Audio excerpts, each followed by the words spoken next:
Dear students, good morning. Welcome to Amrit senior secondary school. Students, पिछली audio में मैंने आपको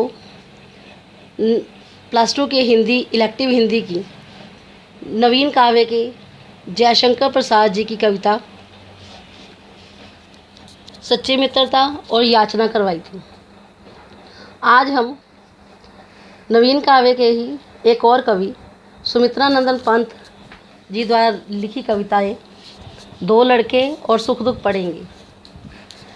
कविता शुरू करने से पहले मैं आपको इस कविता के कवि सुमित्रा नंदन पंत जी के बारे में कुछ बताऊंगी।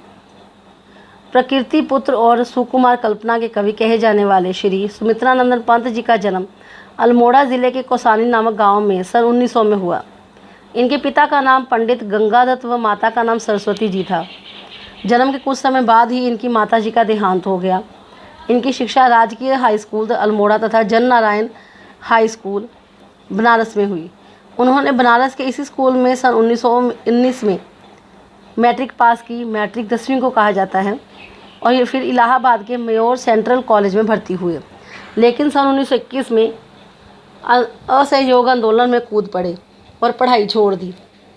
फिर पंत जी प्रयाग में रहकर स्वाध्याय यानी कि खुद ही वो काव्य रचना करने लगे। पंत जी की काव्य चेतना निरंतर विकसित व व्यापक होती गई। इनके काव्य विकास को मुख्यतः 3 सोपानों में बांटा जाता है। प्रथम सोपान में वीणा, ग्रंथि, पल्लव तथा गुंजन रखे जाते हैं। यहाँ कवि की छायावादी धारणा देखने को मिलती है। दूसरे सोपान में युगांत, युगवाणी, ग्राम्य काव्य संग्रह रखे जाते हैं। यहाँ साम्यवादी विचारधारा देखने को मिलती है। तीसरे सोपान की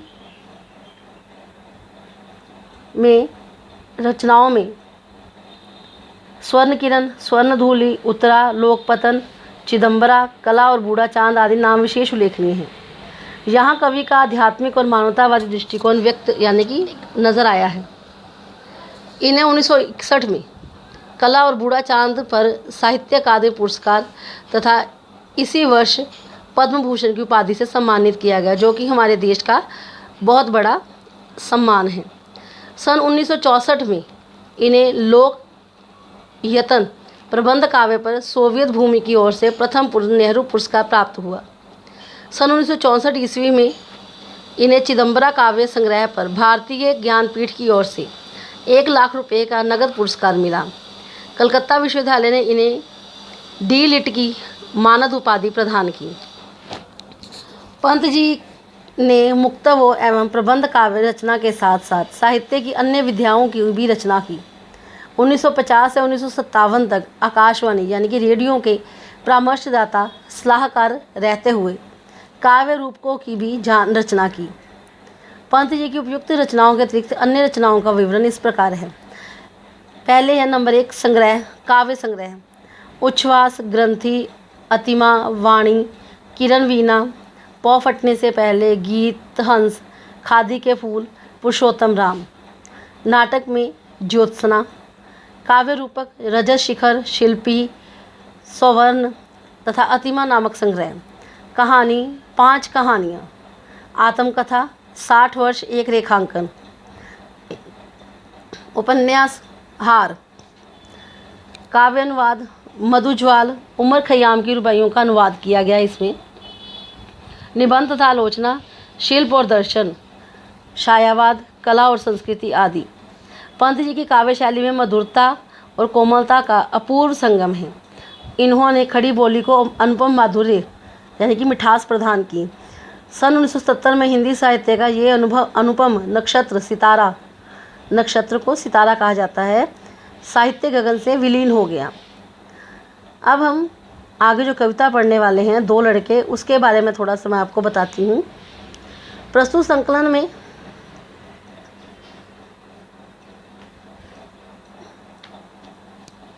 पंत जी की 2 कविताएं दो लड़के और सुख दुख ली गई हैं।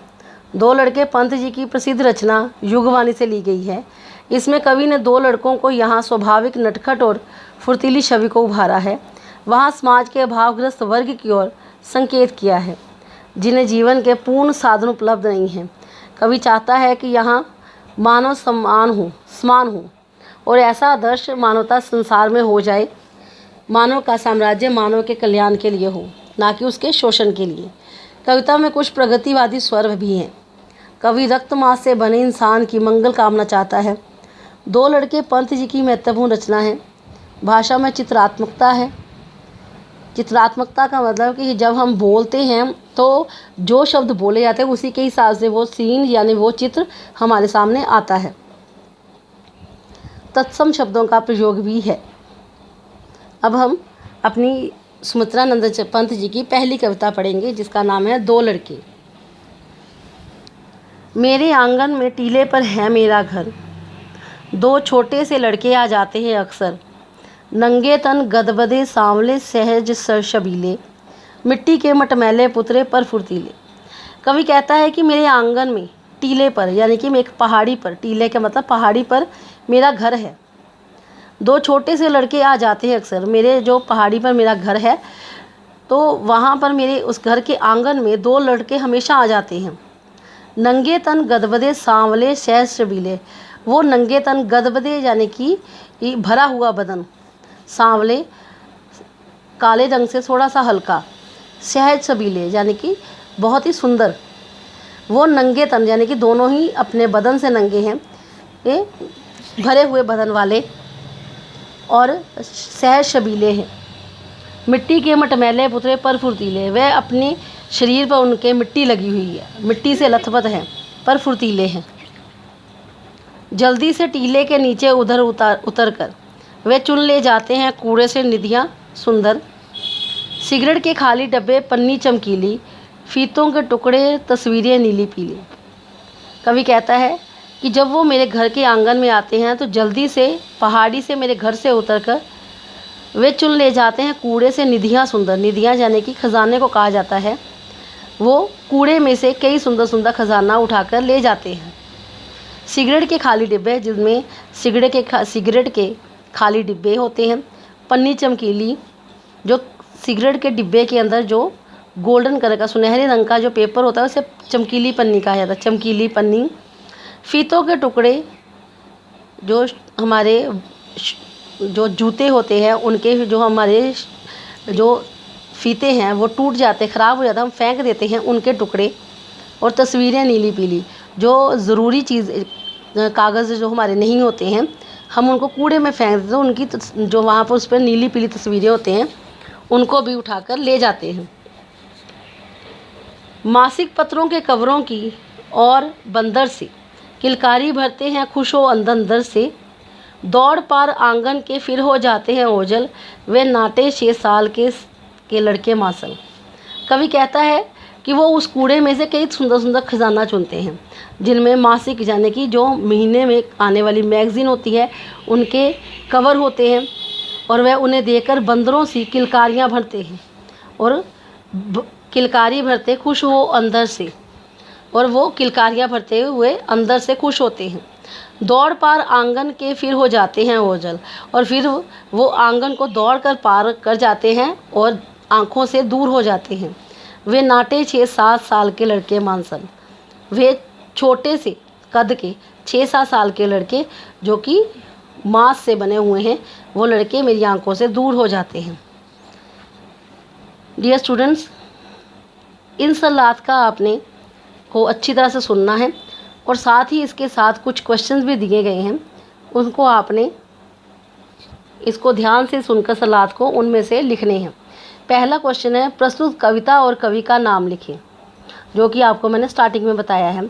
लड़के कूड़े में से क्या क्या चुनते हैं, जो कि आपको दूसरे पैरे में से उसका आंसर मिलेगा। तीसरा क्वेश्चन है, दोनों लड़के किसके बच्चे हैं, दोनों लड़के किसके बच्चे हैं। चौथा क्वेश्चन है, कवि के घर में अक्सर कौन आ जाता है। नंबर 5, कवि ने कविता में लड़कों की सुंदरता का कैसे वर्णन किया है। इन सभी प्रश्न आपको सलात में ध्यान से सुनने पर ही मिलेंगी। आगे है कठिन शब्दों के अर्थ। मैंने जो शब्द आपको साथ साथ में उनके शब्द अर्थ बताए हैं ये उन्हीं में से हैं। पहला है सांवले, दूसरा गदबदे, तीसरा मटमैले, चौथा है निधियाँ और पांचवा नयन।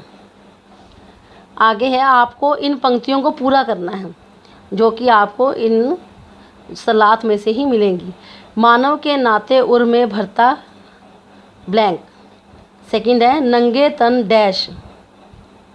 स्टूडेंट्स, इस होमवर्क को आपने अच्छी तरह से सुनकर कॉपीज़ में लिखना है और मुझे सेंड करना है।